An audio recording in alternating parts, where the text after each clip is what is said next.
Hey, I'm Scott. And I'm Chris. And this is Doxologic, where we help you think with your Bible.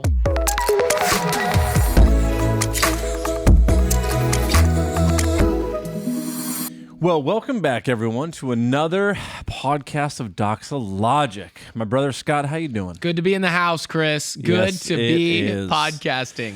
Yeah, man, we love doing this together. We were just talking even earlier today. We are over 2 years into this. I was going to say experiment. I don't know if it's an experiment after 2 years, though. It was Seems an to be experiment. working, at least for us. We're enjoying it We're in the enjoying least. it. Yeah. We don't pay attention to stats, whether Who's anybody listening? else is. We just enjoy coming together and talking about these things, don't we, Chris? Well, listen, Scott, no offense, but no one listens to your podcast. I'm How'd you so like that? offended. That was a drop-in. Our this is title. good. Our This is title good. today, dear Oh, my listeners. goodness. This is the weirdest intro we've ever The had. few listeners that we've got, we know we have someone.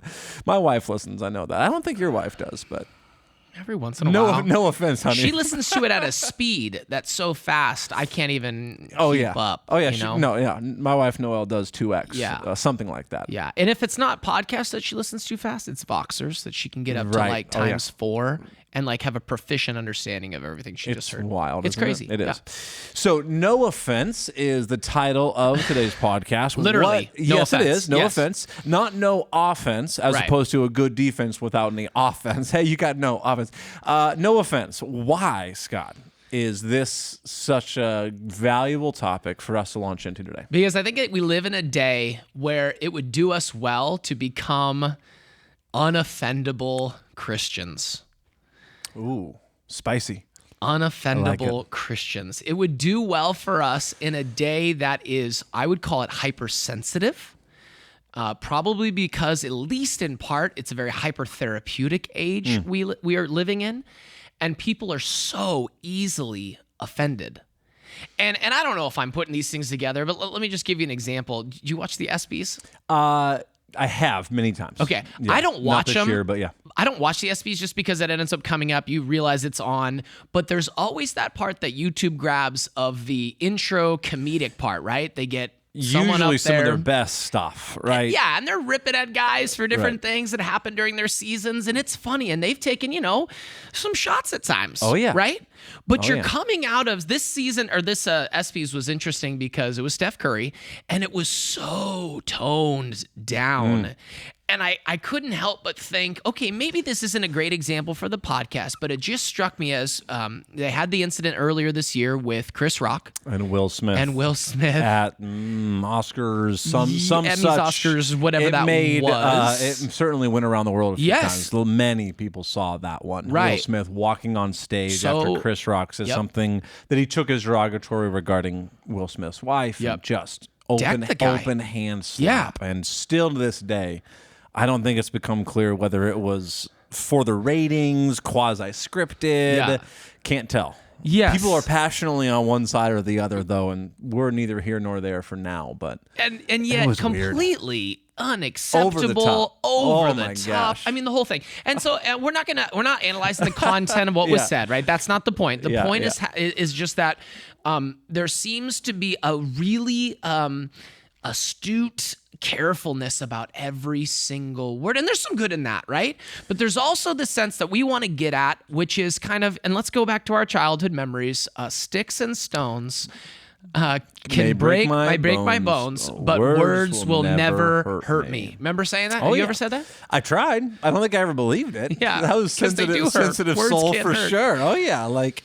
Definitely can have some of those memories. If this was true, why does it hurt so much? Well, because honestly, we know words can hurt, Yes. and one of the easiest places to go, just as of a biblical framework and even kind of rebuke to that silly notion of the sticks and stones may break my bones, but words may never hurt, will be James chapter 3, verses 5 and 6, where the tongue, with which we, as a representation of our words, of what we use in our language. It is like a rudder that steers a giant ship, so the tongue directs our life. And then verse 5, how great a forest is set ablaze by such a small fire, and the tongue is a fire, a world of unrighteousness. And it goes on from there that it can set the course of our life on fire. So there's no doubt that words matter. Right. And this is not meant to be a just a sticks and stones version. Exactly. Yeah, We're setting aside the importance of words, but if there's a corrective to be offered, and maybe that's what we're trying to get at even at the beginning here. There's a corrective to be given in the Christian, really to the Christian community. We're not really trying to say this to those outside of the faith, because there's a lot of other things they need before they're going to really probably receive this. But to the Christian who finds himself or herself constantly, triggered as a popular word, upset by every news article, upset by every time they open up, name your favorite social media, platform. We need to drive toward more of what you said, of an unoffendable mentality. And really also we're going to get into the importance of laughter, laughing at ourselves, laughing at that which is appropriate to laugh at from a Christian worldview, of which I would argue there's a lot more to laugh at without feeling bad about it, a lot more to laugh at than some people are comfortable with. Yeah. And I love that you connected those dots, because as we're developing this idea of being an unoffendable Christian, we think that lines up very well with learning to laugh at yourself is one of the gifts of God's grace that he gives us in this world. And it's because in a day where we're offended by almost everything, could it be in part because of a growing, consuming self-centeredness?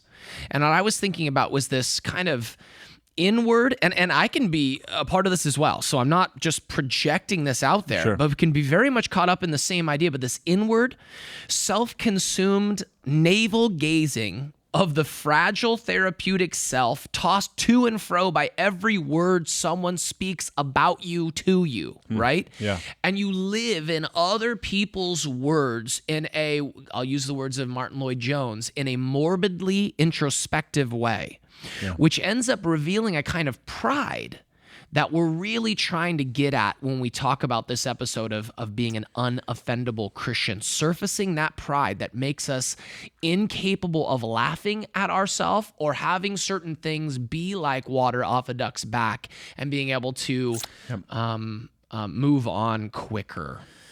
Yeah, so let's start with kind of some of these. What about a Christian worldview from God's Word would set us up for that kind of living, right? What are the things that we need to get underneath some of this before we get to the application, for which we definitely want to. But if there's this necessity that we would say with being able to laugh at oneself, finding humor as a really important part of a humble Christian's life, even certainly for pastors as well, an unoffendable Christian, as we're calling it. Let's start here. I mean, let's recognize that first and foremost, we live in God's world. Amen. And as living in God's world, humor and laughter firstly resides as something that God does. It belongs to God in that sense, and it's a gift, therefore, from God when appropriately used, because we do want to, as we will a few times, recognize we can improperly be laughing at someone in terms of their own expense. But God, many people may not know, there are numerous, particularly verses in the Psalms, where God laughs. So what does God laugh about, Scott? Well, first of all, just to get back to humor and laughter first with God, you've got Psalm 16:11, which is one of my favorite Psalms, that says, "You make known to me the path of life. In your presence there is fullness of joy."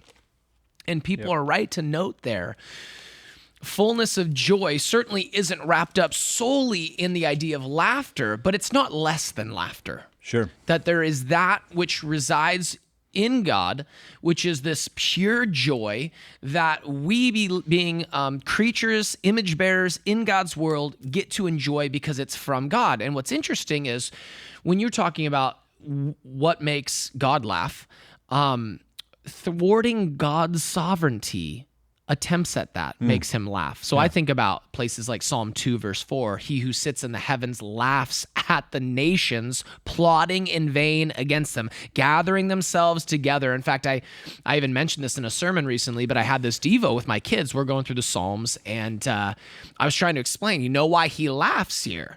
And it's the idea that, it would be like my son trying to plot how to overthrow my strength if we were wrestling and I was on top of him. So even if he was like, well, I'd get all my stuffed animals together and I'd, whip your arm behind your back and I'd somehow climb out from underneath you, listening to him would make me laugh because there's no way he is going to get out from under my authority in that moment. And it's, the same kind of idea with God. It says it again in Psalm 59, verse 8, but you, O Lord, laugh at them, enemies. You hold all the nations in derision. So however hard they try to press against the Lord, he is not affected. He is not trembling. He is not freaked out. It is laughable to God that anyone would stand up in defiance against him. Another one, Psalm 37:13, the wicked plots against the righteous and gnashes his teeth at him, but the Lord laughs at the wicked, for he sees his day coming. So in summary there with those three, and I think those are really valuable for Christians to understand. God laughs at the nations. He laughs at the rulers of the nations, particularly Psalm 2. Not that it's a inspired title by what the psalm is called, but it's the reign of the Lord's anointed. The nations plot against God and his anointed. There's a messianic nature to this psalm as well here, but he who sits in the heavens laughs. The Lord holds them in derision. Why does he laugh? To go beyond the analogy with your son, I would say, part of the difference would be in the rebellious foolishness. Yes. He laughs at their actual powerlessness to come up against his sovereignty. But I think there's an early application to be made here, which is like there are times in which we need to take a very somber assessment of the nation's of the world's rulers and the way they are ruining many economies and all sorts of different things, and much calamity can come from godless governments, but also to recognize as Christians we have an ability to laugh and not fear. God doesn't fear them. He holds them in derision and laughs at them, and we can laugh at that kind of foolishness as well. So it's not that that's the only response you should give, but to recognize that it's kind of David and Goliath, where David had such a transformed upside down compared to Israel mindset that they were like, look at this huge giant. Oh my goodness, no one can defeat him. They're like, look at this puny giant compared to my God. Right. So there's this sense of which it is utter foolishness and deserving of laughter. So you've got a laughter at the futility of man's resistance, of the nation's resistance, but then you have another kind of laughter that we pulled out in Psalm 16 that is true to who God is, and that at his right hand there are pleasures forevermore and fullness of joy, as was mentioned. And then we get down from God to God's image bearers, which would be us, and we live in God's world, a God who laughs, and we therefore also enjoy the privilege of laughter. It's connected, and there's several reasons for that. One is that creation is funny. He really did make a bizarre world. Yeah. In so many ways. The way events unfold, the way animals do what they do, the way the earth works it's amusing, it's funny. And I have, in the last couple of years, had some major aha moments that have helped to humble me when I, certain authors that can just, so one is Indy Wilson is a recent favorite of mine. His storytelling, his wordsmithing is just phenomenal. The way in which he can describe what an ant does and different things can just make you bust up laughing to recognize God wove that into the world. Yeah. And why would he do that? Yep. What if one of the most profound reasons that God did some of what he did was just to help us laugh? Yes, totally. I think of the sense of the amusing world we live in. You've seen Planet Earth? Yeah. Oh, yeah. Right? And now they've come out with different volumes or whatever of Planet Earth. But I remember there's one, and I'm pretty sure it's a mating technique of a bird who like opens its wings. It's like a black bird with maybe some colors and clucks like makes that sound for the ladies. Yes.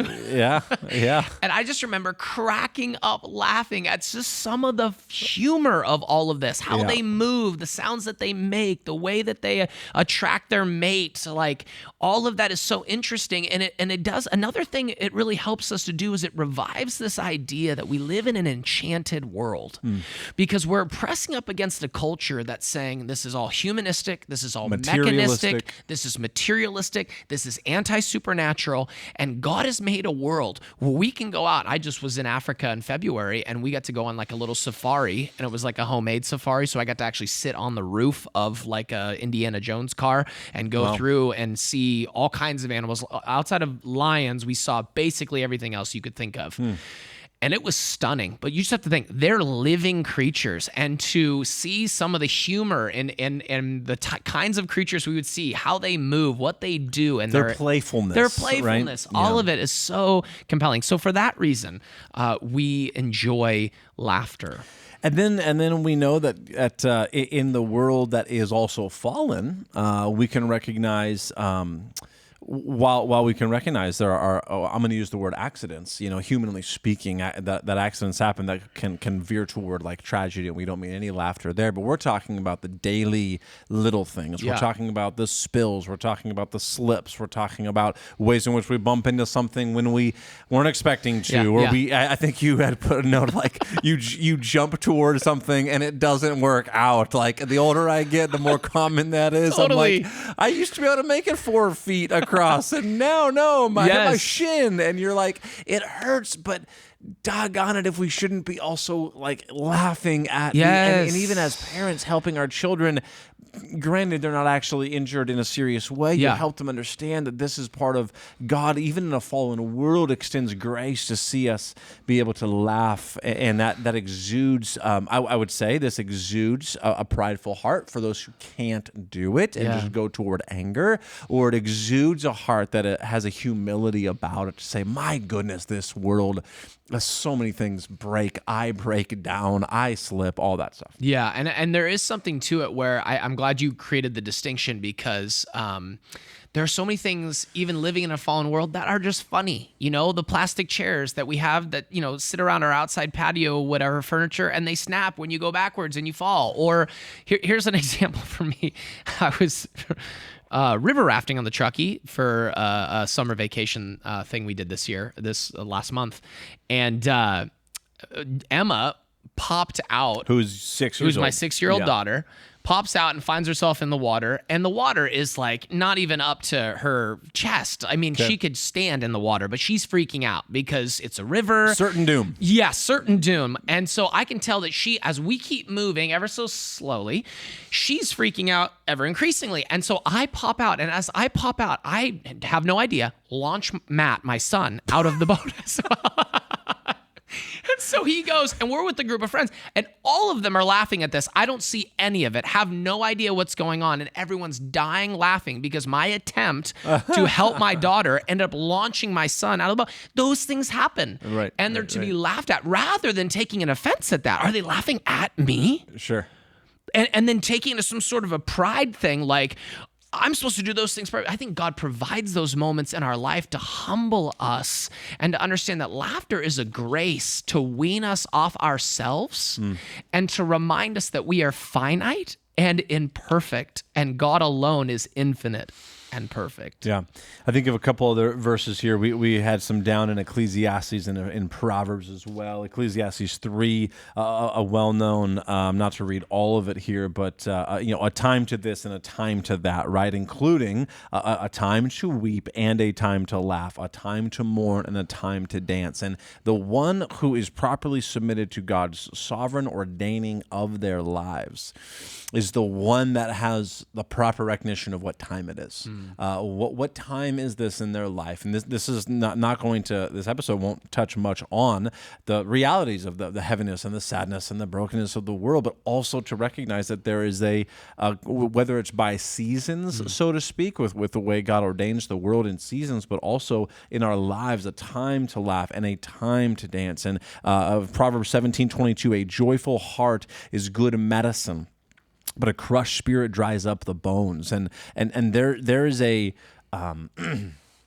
certainly life can influence which way that leans, a joyful heart or a crushed spirit, but there's also a participation we have to cultivate a joyful heart, we're talking some about gratitude, the importance of gratitude, leaning in toward greater laughter, greater joy through gratitude, as opposed to, well, I suppose the opposite being ingratitude, that can help us stay in those seasons of a crushed spirit because we haven't diligently worked toward gratitude leading to joy. Yeah, and let me just say from a personal level on this is a really good episode for me. As we all have sin tendencies, right? We all have some things that are passed down and things that we embrace. And certain people are really by, I'll call it disposition or demeanor, much more go with the flow, if you will. And then there's others that are wound a little bit more tight or type A or whatever, and more perfectionistic. And so therefore there is no room for laughter at certain mistakes. You get lost on a family trip that you're responsible to get your family to.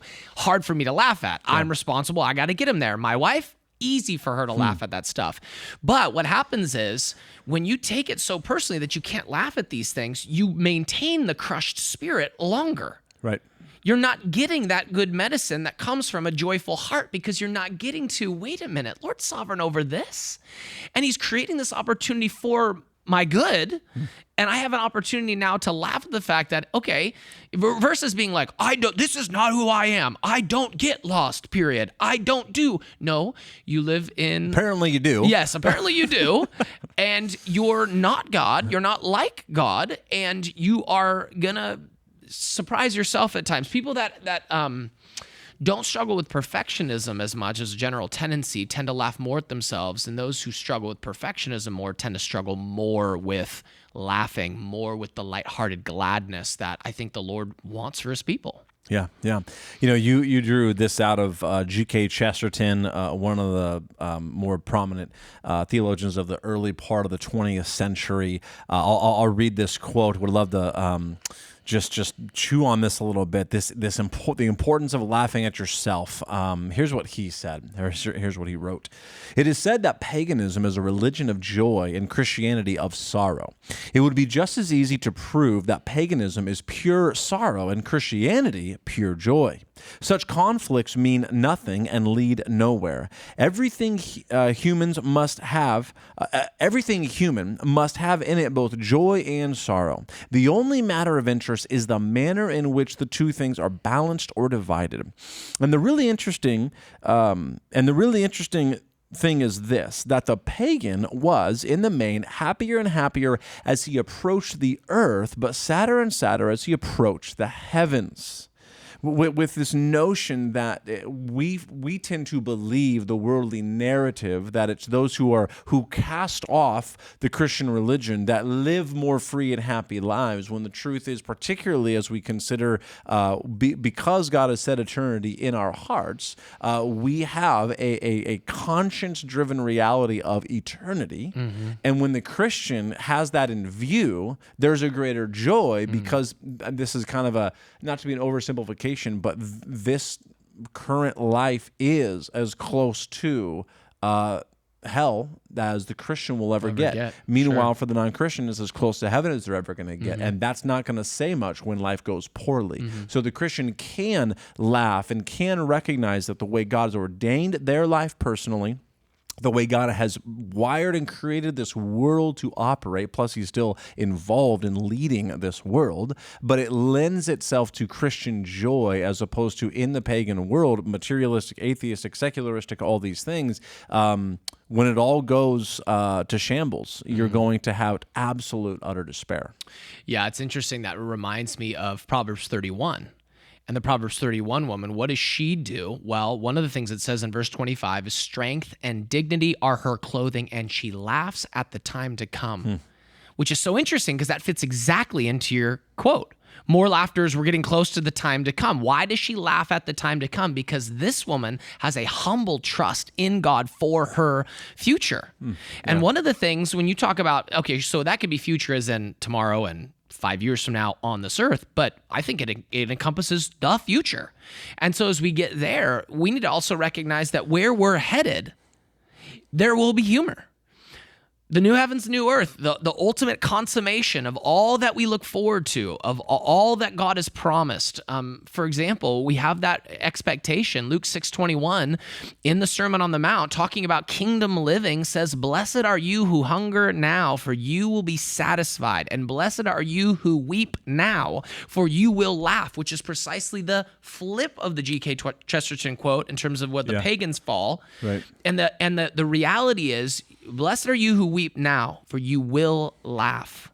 And C.S. Lewis, the Chronicles of Narnia series, his last battle is just awesome for talking about the new heavens and the new earth. And when the characters attend the great reunion on the new Narnia, there's this quote that says that, "And there was greeting and kissing and handshaking, and old jokes revived." You've no idea how good an old joke sounds after you take it out again after a rest of 500 or 600 years. Which is just, I love elevating your thought to 500 or 600 years later. Remember when? That's a thing for 10 years, 5 years. How about 500 years? Yeah. Remember when that happened? Remember that funny joke? And when you're with old friends in that way, that just can be so rich and so life-giving in the new heavens and the new earth. I mean, you amplify it to a magnitude we just can't comprehend. Now you, Scott, and speaking of the new heavens and the new earth, you had a book that it was funny because you've got hundreds of books in your library and they're categorized, but a lot of them are big. And you went and grabbed this small book. You knew exactly where it was. And it's a book I have heard of, but I know you've gone through. Yes. By Elton Trueblood. Yep. What a last name. What a last name. Man, Elton Trueblood, called The Humor of Christ. Right. Introduce that to the audience here, and let's dig into some of the things that he drew out. Yeah, I mean, one of the things he kind of tied together, even from where we are with the new heavens and the new earth, is he kind of makes this point: whose laughter will be the most contagious in the new heavens and the new earth? It'll be Jesus' laughter. And so he has this book called The Humor of Christ. It's an older book. I mean, and I have an old copy. It was given to me by my grandparents. Pulled that off a shelf. And it's been a blessing because there sometimes is a stigma, a la the G.K. Chesterton quote of Christianity is only ever serious and somber. Now there is room and reason and a significant appreciation aspect for seriousness, for somberness. Frankly, we need more of it in certain contexts where we're so light and trivial. But he doesn't want to have us get away from the fact that Jesus was funny, and that humor, he basically breaks it down in three different ways. He says, I want you to understand in this book, The Humor of Christ, that Christ's humor was employed in three particular ways. He leveraged humor in controversy, he leveraged humor in his parables, and he leveraged humor in his short dialogue.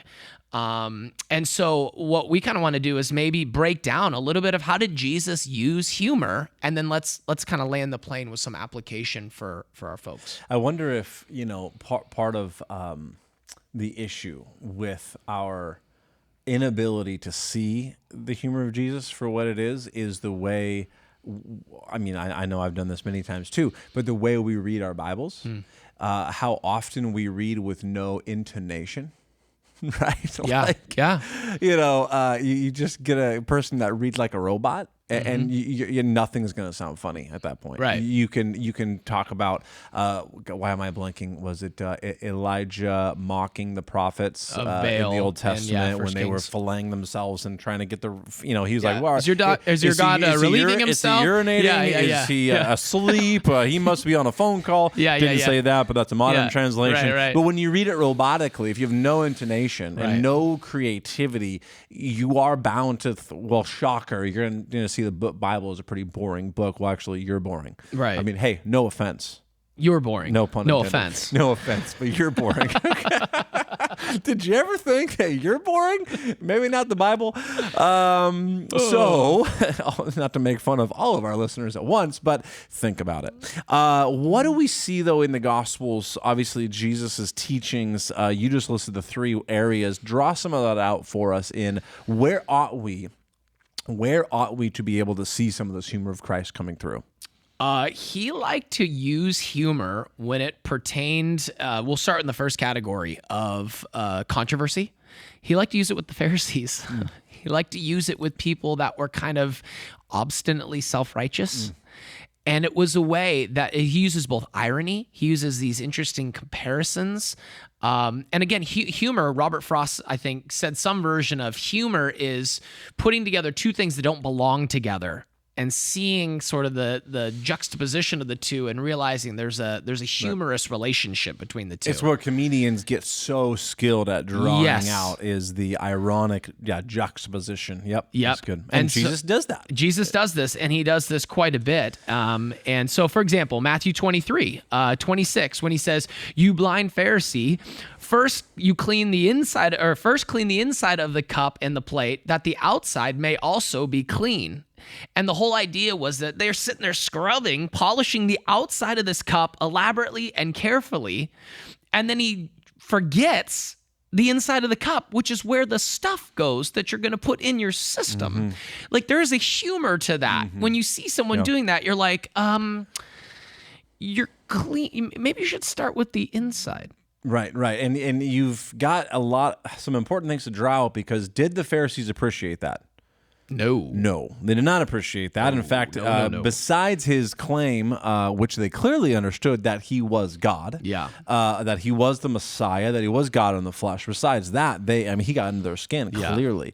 And you think about, not to just label someone a Pharisee right away, but you think about the Pharisaical tendency that we have to take that offense if we're ever ridiculed, or just like, hey, in good fun, just making jest, making a comment. Well, you're this and you don't this, and and you have to have a good naturedness about you, otherwise you slip into the very same, at least, mentality that the Pharisees fall into, and to point the finger certainly to ourselves, right? Because preparing for podcasts is not quite, of course, like a sermon, but in a sermon you're going to take all those arrows before you're going to say anything for the rest of the people to hear. You process this, this is good for us to process this, not just say people, but we certainly can as well. So Matthew 23. Let me give you a couple quotes on this, because I found few of these things on Matthew 23 in particular to be interesting.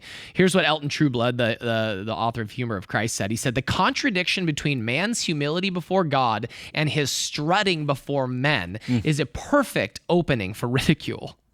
Like that idea. And Jesus employed it to perfection in the 23rd chapter of Matthew. Here's what another commentator said, quote, "It might be said that the specific remedy for vanity is laughter." I want to say that again. It might be said that the specific remedy for vanity is laughter. And then he goes on, and that the one failing is essentially laughable in vanity. So a couple of really interesting quotes there. Trueblood would go on and say, "The danger of this appropriate cure," which he's talking about the use of humor, irony, sarcasm even, in the right sense, is that it may hurt too much at the same time that it heals. Some people don't like that, where you're like, oh, I'm offended. But there's actually purpose when Christ is doing it. It doesn't hurt so much if the one who laughs has enough insight and objectivity to laugh at himself while he also laughs at others. The only kind of laughter that can be redemptive is that which goes beyond scorn to a common predicament, i.e., it's not just a you thing, it's a human thing. Sure. So there's a variety of, if you want to chase down this book, The Humor of Christ, you can certainly do that. Christ uses humor in his parables. He uses humor via paradox as well.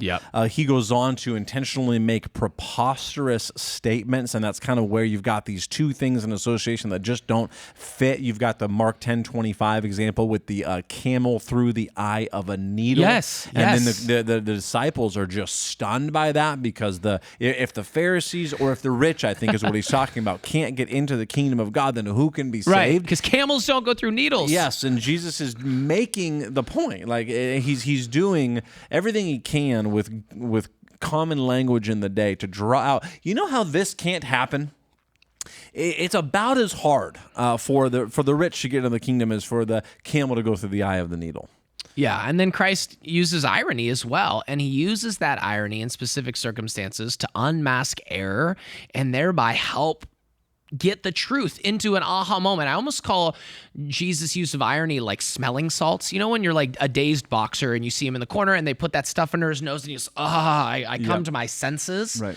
That's how I think irony can be used at times. And, you know, Elton Trueblood does an interesting, helpful assessment of the difference between a helpful sarcasm / irony and maybe an unhelpful one. And he basically says the kind that's helpful is the ironical that is marked with a subtle sharpness of insight, but free from the desire to wound. So you're not looking to actually just make them feel like an idiot, but you're not afraid to have that be the potential way someone may take it, right? Because you have intentional purpose to see a truth emerge in the midst of foolishness that is so hard that it will take nothing less than irony or sarcasm to draw that out and smack them across the face. I wonder if that's sort of you ever heard the phrase like he just said the quiet part out loud.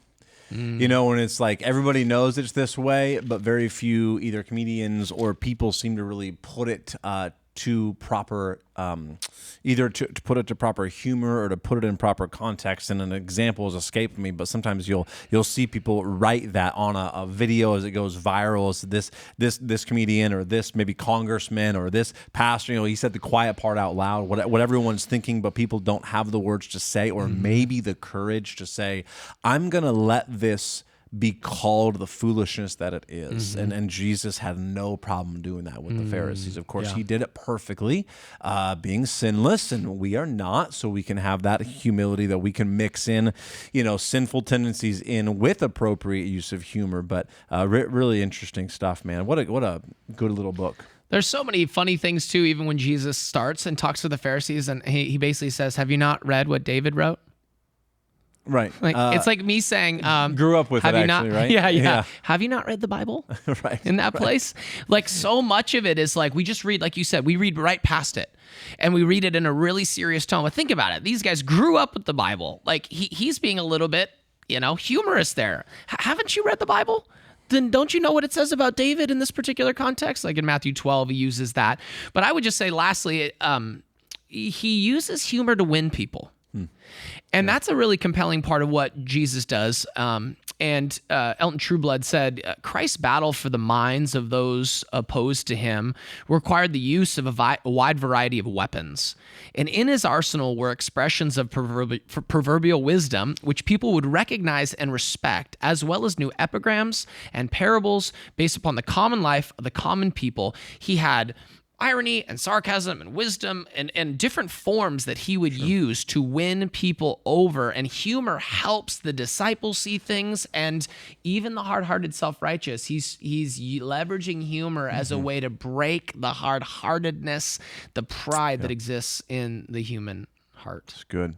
Well, we'd love to kind of land this plane as normally we do is some application. How do you go from someone that's easily offended and we're trying to call out at least, hey, listen, come to the Lord with a confession of pride, or at least the possibility, God, help me to see myself rightly. If I'm one who's offended too easily, how do I move past that to grow in, some people want to call it thick skin. I would just say to have your heart transformed in a way that would really humble itself and not be as easily offended. How do we do that? So, firstly, a childlike spirit, childlike heart. Mark 10:15, Jesus' words here, truly I say to you, whoever does not receive the kingdom of God like a child shall not enter it.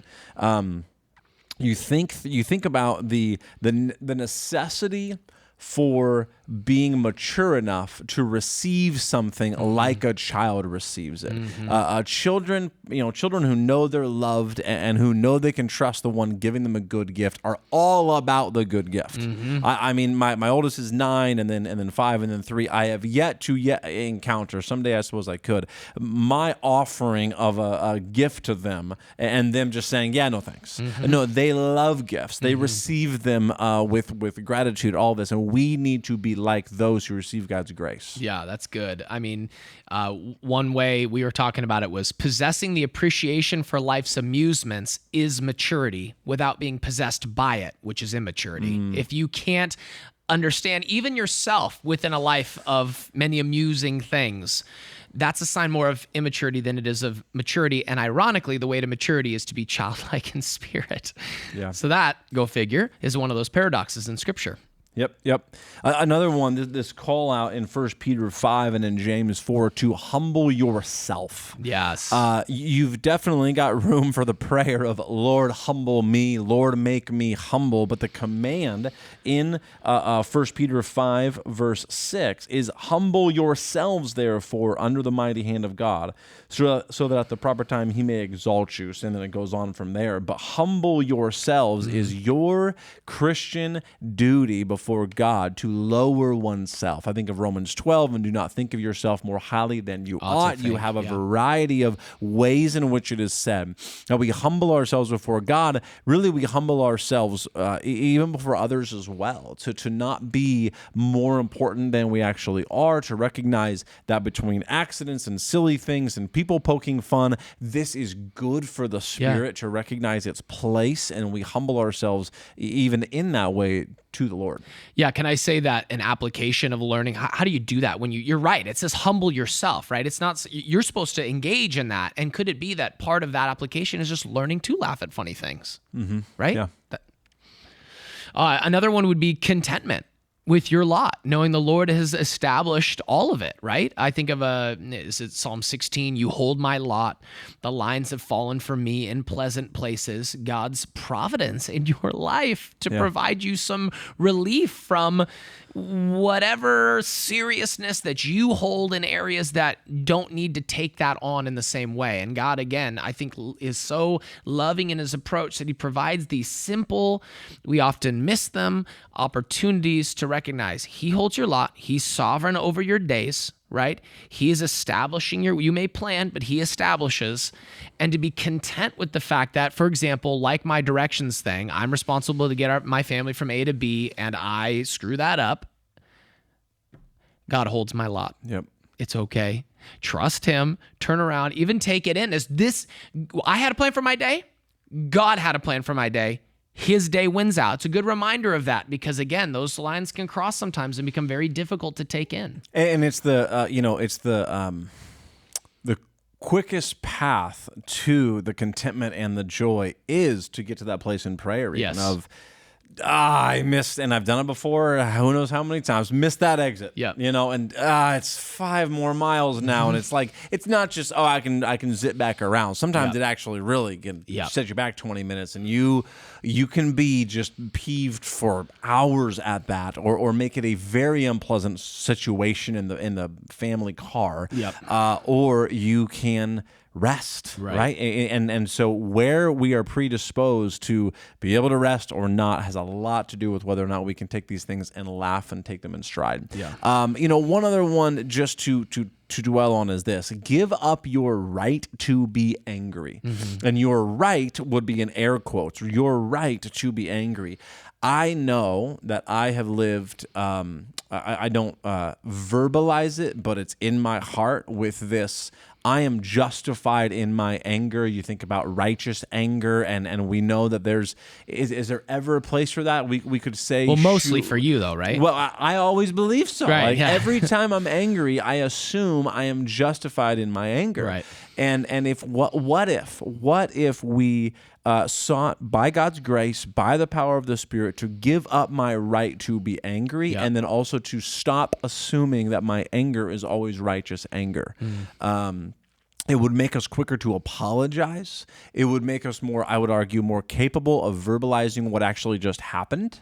What I mean is being able to come, let's just say it's towards your kids, or it could be towards your spouse, that you can say, hey, listen, I need to apologize for that. That was anger that sprang out of my heart that led to the words that I used. Understanding the trajectory of out of the overflow of your heart, the mouth speaks, that you can own that and say, I don't have that right to stay angry. Now, pleased with sin? No. Do I discipline my children? Yes. But I'm not going to be angry at my heart level. And when I do, I can cut that off and quickly repent to the Lord and to the person I just sinned against, to recognize what just happened. And I've found myself able to restore peace in the home so much more quickly. Totally. When you just you stop it, you own it, you say exactly where it came from, and what else are you doing? You're helping your kids understand that there is sin that Daddy still deals with, and he needs forgiveness of God, and he needs yours right now. And they learn a whole lot through those moments. So good. Such a good thing. And again, I would just tie that in and say maybe that's a great way to kind of close it out. But just to be reminded that, to your point on seeking the forgiveness and all that stuff, is to say, realize, and this is a good thing in application too, that being easily offended is often, almost always, a sign of pride in your heart. So you have some categories now that you can deal with, and just recognizing, wait a minute, I matter too much to me, that I am offended by being the butt of some joke with good friends that mean well and aren't trying to tear you down, and fighting that desire to be morbidly introspective and, even fearful about, well, I don't want to give them fodder for that again. I don't want to give them more ammo, and forget that. It'd be far better if you recognize, wow, if I could become more self-forgetful, God help me to become more self-forgetful, which would fall into the category of discipleship, because isn't that indeed an aspect of denying yourself?